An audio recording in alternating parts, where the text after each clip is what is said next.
La crypto, ça n'a rien d'une arnaque. Il y a des gens qui se sont fait arnaquer en investissant dans de la crypto. Il y a beaucoup de gens qui font fortune dans la crypto. C'est un peu nul quand même. Vous me direz si c'est illisible. Est-ce que tu peux nous dessiner ce qu'est un bon investissement? J'y connais pas grand chose en crypto. J'achète pas une maison avec Bitcoin. Je finance pas mes études avec l'Ethereum. Quel sera le prix du Bitcoin en 2030? Non mais là, vous me posez une colle. Soyons fous.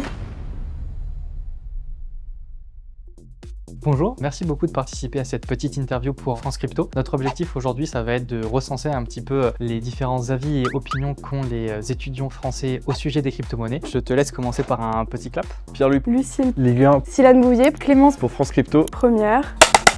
Ce que je te propose, c'est que je t'envoie cette ardoise. On va pouvoir commencer les questions. Allez. Première question, est-ce que je peux te demander de noter, s'il te plaît, ton prénom, ton âge et ton cursus? Vous me direz si c'est illisible. C'est très long. Hop, je m'appelle Lucille, j'ai 21 ans, je suis en gestion de patrimoine. Je m'appelle Pierre-Louis, j'ai 25 ans, je suis en master gestion de patrimoine. Je m'appelle Silane, j'ai 22 ans. Je suis en master 1, gestion de patrimoine. Il n'y a pas beaucoup de place à la fin, du coup je m'appelle Liguin Duquet, j'ai 21 ans, je me suis trompé. Je suis en M1 gestion de patrimoine, donc à l'IAE Lyon 3 en alternance. Moi c'est Clémence, j'ai 23 ans et je suis étudiante à l'IAE de Lyon en M2 marketing vente. Selon toi, qu'est-ce que représente le Bitcoin? Qu'est-ce que Bitcoin? Je révèle? Tu peux. C'est un peu flou, c'est pas le type d'investissement auquel je m'intéresse. Donc j'ai beaucoup l'image du Bitcoin qu'on voit un peu partout aux States avec le B au milieu. Pour moi, le Bitcoin, c'est une des crypto-monnaies qu'il y a sur le marché des crypto-monnaies.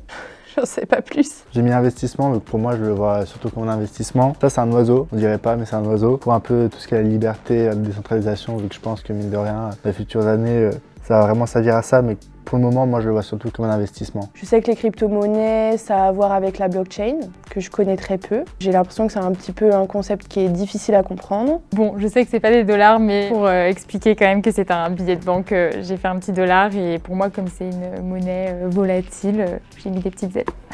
La crypto, ça a beaucoup fait parler de ça pendant le Covid. Beaucoup de haut rendement d'un coup, ce qui a développé aussi une forte attractivité aussi pour la monnaie. Potentiellement de fortes pertes, parce que qui dit haut potentiel dit aussi fort risque. Donc c'est pour ça que je représentais ça avec voilà, ce qui s'est passé, c'est vrai, une forte hausse du Bitcoin notamment, et potentiellement aussi de grosses baisses qu'il faut avoir à l'esprit quand on investit en crypto, je pense. Est-ce que selon toi, la crypto-monnaie représente une arnaque ou le futur? La crypto, ça n'a rien d'une arnaque, c'est une notion qui fera partie de l'avenir, c'est sûr, en tout cas de l'environnement dans lequel on évoluera. Elle est gérée par un peu tout le monde, ce qui fait que c'est de fait pas une arnaque. J'ai choisi futur. J'estime que même si personnellement j'y connais pas forcément grand chose, et je pense que quand on s'y connaît ça peut fonctionner, et du coup c'est pour ça que j'appellerais pas ça forcément arnaque. Après je suis pas sûre que honnêtement tout le monde prenne le pli et que tout le monde s'y mette. Du coup j'ai écrit les deux parce que je pense qu'effectivement il y a des arnaques et quand j'en ai parlé autour de moi, il y a effectivement du coup des gens qui se sont fait arnaquer en investissant dans de la crypto. Après je pense aussi que c'est le futur parce que déjà maintenant on voit qu'on peut investir en immobilier directement en crypto-monnaie. C'est quand même une grosse évolution. Donc oui, pour moi c'est le futur. Après c'est comme tout, il faut savoir bien l'utiliser et il faut bien s'informer avant d'investir. Je pense que malgré ma réponse d'avant, les cryptos ça représente le futur. Pour l'instant ça marche bien. Il y a beaucoup de gens qui font fortune dans la crypto. Il y a aussi beaucoup d'États maintenant qui se mettent à investir dans la crypto. Je pense que c'est une des raisons pour laquelle ça me rassure dans mon idée que c'est le futur et que c'est absolument pas une arnaque. Sinon il n'y aurait pas autant de gens qui investiraient dedans. C'est le genre de monnaie qui pourrait perdurer étant donné les conjonctures politiques. Je pense que oui, ça peut représenter le futur. Futur, une arnaque, je pense vraiment pas. Après le futur dans combien de temps, c'est la question, le temps de l'adoption que ça va prendre. Je pense vraiment qu'on va l'utiliser sans même s'en rendre compte. En dehors de la crypto, juste le principe de la blockchain, on va vraiment l'utiliser sans même savoir. Quand on appuie sur un interrupteur, on ne sait pas comment ça marche, mais ça allume la lumière. Je pense être un peu la même chose avec la blockchain qui va venir dans divers usages au quotidien. Est-ce que tu peux nous dessiner selon toi ce qu'est un bon investissement, que ce soit en crypto ou hors crypto? Un bon investissement selon moi. Oui. Le dessiner. Le dessiner. Moi je suis pas très forte au Pictionary de base. Un bon investissement. Est-ce que ça va être très clair? Je sais pas. Je fais par rapport à mes compétences de dessin en fait, donc je peux pas aller très loin. Classique, qui tend vers le haut, en bas à droite. Donc là c'est le temps, là c'est les pourcentages. Quelque chose de rentable. Meilleur que l'inflation. C'est possible de surperformer l'inflation aujourd'hui? Oui, largement. Un DCA basique sur Bitcoin, ça aurait fait le taf. Un peu nul quand même. Pour moi, un bon investissement, c'est un investissement qui d'abord donc est à peu près stable et en fait avec les intérêts qui vont se capitaliser au fur et à mesure et les plus-values qu'on aura générées sur la somme, et ben ils montent. Mais c'est vrai que pour moi, les fluctuations, c'est important qu'elles ne fassent pas comme ça. Globalement, je pense que ce serait investir plutôt pour des biens personnels particuliers. Ouais, quelque chose qui me motive plus pour ma stabilité de vie ou investir pour du patrimoine. Je pense que de manière générale, c'est ça le plus important. Pour moi, un bon investissement, c'est un investissement avec un rendement croissant. Forcément, si dans notre investissement on perd de l'argent, c'est pas un bon investissement. J'étudie pas en dessin. Pour moi, l'investissement, c'est un peu comme un grand fleuve qui se divise en plein de bras et plein de différentes rivières, plus ou moins importantes. Le but, c'est qu'il y en ait plusieurs, de taille à peu près égale si possible, pour répartir le risque, surtout les différents investissements. Certains avec haut potentiel de rendement, donc haut risque aussi, certains moins de rendement mais moins risqués. Le tout, c'est de diversifier, répartir et surtout, c'est important d'investir de l'argent qu'on peut perdre. C'est-à-dire l'argent qui ne servira pas à acheter une maison ou un appartement ou à financer ses études. C'est de l'argent qu'on peut à tout moment perdre et il faut le savoir quand on rentre sur un marché, notamment la crypto, parce que la crypto a pour réputation d'être très volatile. Avant-dernière question, si tu devais en choisir qu'un seul, est-ce que tu prendrais plutôt les banques ou le Bitcoin? Je pense que vous connaissez déjà la réponse.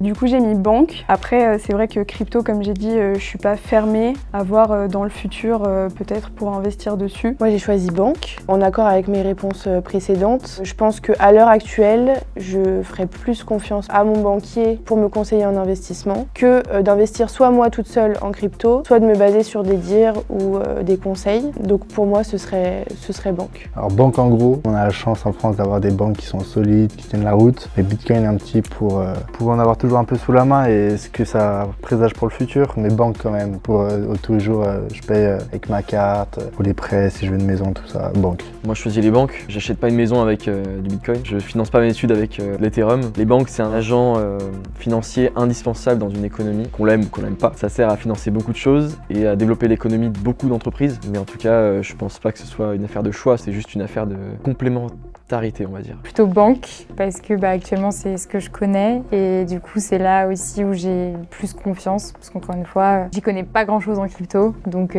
forcément je me dirigerai plus vers la banque de base. Et pour notre dernière question, je vais te demander selon toi, quel sera le prix du Bitcoin en 2030? Non mais là, vous me posez une colle. Là. Et si je sais déjà pas combien il vaut en 2025? En 2030, je n'en ai aucune idée. Je peux avoir combien coûte un bitcoin là, à l'heure actuelle? Tu n'auras aucune information supplémentaire. Non, j'ai pas d'informations là. Non mais j'en ai vraiment aucune idée, donc ça va être très drôle. Un bitcoin, combien ça coûte? Oh déjà, je sais pas. Allez, soyons fous. Je dirais 145 000, 150 000 peut-être, ça aura une tendance à la hausse à mon avis. 250 000 $, très bien. 100 000 € en 2030. J'en ai aucune idée. J'ai choisi ce chiffre parce que c'est vrai que ça a beaucoup augmenté. Après, je pense que c'est une bulle qui va peut-être redescendre. Si ça continue dans cette lancée, je pense qu'on pourrait atteindre des belles sommes. Je vais mettre 5 $ pour rire, mais je n'en ai aucune idée, vraiment. Merci beaucoup encore une fois pour ta participation et pour conclure cette interview, je te propose de me renvoyer l'ardoise. Ah, allez, carrément. Oula. Je préfère encore des actions un peu à l'ancienne. C'est un marché qui n'est pas encore mature, je pense, mais je crois en l'écosystème. J'ai l'impression que c'est assez difficile de comprendre. On n'a peut-être pas aussi assez de contrôle dessus. Pour moi, c'est assez spéculatif et j'ai envie de faire une énorme plus-value. On peut avoir aussi une phase qui peut être très noire, par exemple l'exemple du dark web. J'ai déjà investi en crypto-monnaie, j'ai investi d'ailleurs sur